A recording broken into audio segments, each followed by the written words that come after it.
प्यारे मित्रों नमस्कार। आज हम लोग बात करने वाले हैं अतिवाहिक पुरुष।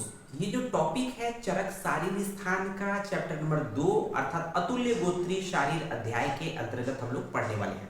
तो देखते हैं कि अतिवाहिक पुरुष क्या होता है। इससे पढ़ने से पहले हम लोग एक बात जान लेते हैं कि जो जीवित शरीर होता है उसमें आत्मा अर्थात जीवात्मा के साथ पंच महाभूत होते हैं।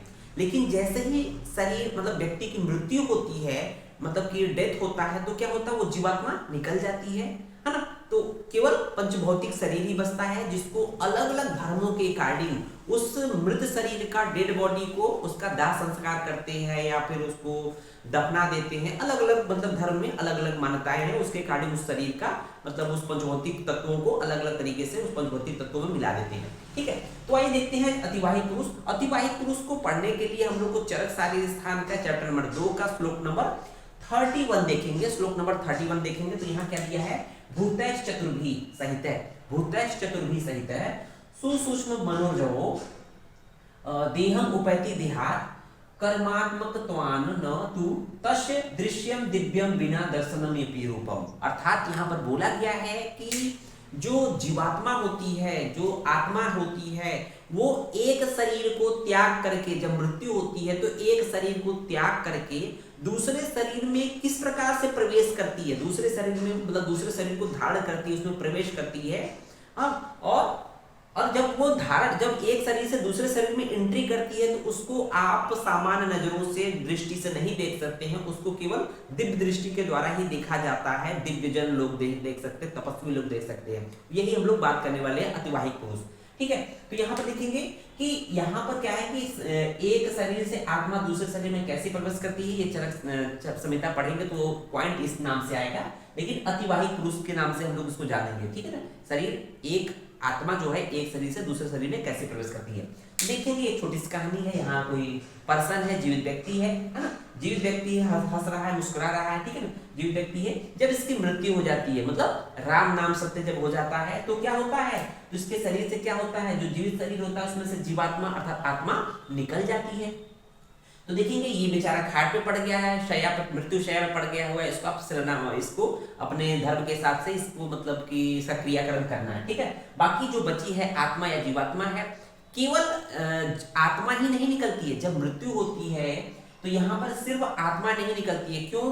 क्योंकि जो व्यक्ति जीवित था, जब तक जीवित रहा इसका कुछ इसके द्वारा कोई ना कोई अच्छा या बुरा कर्म किया गया, मतलब कार्य किया गया पूर्व जन्म में, पहले के जन्म में इसको कार्य किया गया। जब कार्य किया है इस कार्य का जो बचा हुआ कार्य है अभी भी इसको कुछ कार्य भुगतना है, अगले जन्म उसको जाना जरूरी है। तो इसलिए ये जो आत्मा होती है ये चार सूक्ष्म भूत देखेंगे, भूतैश्च चतुर्भी सहित है, मींस जो आत्मा है, मनोजवा जो टर्म आया है वो आत्मा के लिए आया है। तो भूतैश्च चतुर्भी सहित है मतलब आत्मा के साथ, मनोजवा मतलब आत्मा के साथ जो है चार भूत साथ में होते हैं। सिर्फ आत्मा नहीं होती, जब मृत्यु होता है उसके साथ चार सूक्ष्म भूत का मतलब इसके तन्मात्रा अर्थात आकाश जो होता है शब्द तन्मात्रा को छोड़कर स्पर्श रूप रस गंध तन्मात्रा होती है, ये आत्मा के साथ ही साथ मन होता है। क्योंकि आत्मा बिना मन के गमन नहीं करता है। आत्मा एक स्थान से दूसरे स्थान पर गमन, एक शरीर से दूसरे शरीर में गमन बिना मन की सहायता से नहीं करता है। इसलिए आत्मा के साथ चार सूक्ष्मभूत अर्थात चार तन्मात्राएं, स्पर्श रूप रस गंध तन्मात्रा, साथ ही साथ मन जो है ये शरीर से निकलती है, जीवित शरीर से तब व्यक्ति राम नाम सत्य हो जाता है। तो इस तीनों के कॉम्बिनेशन को आत्मा के साथ चार सूक्ष्मभूत प्लस मन को हम लोग अतिवाहिक पुरुष, इसी को लिंग पुरुष कहती है, इसी को लिंग शरीर कहती है, इसी को सूक्ष्म शरीर कहती है।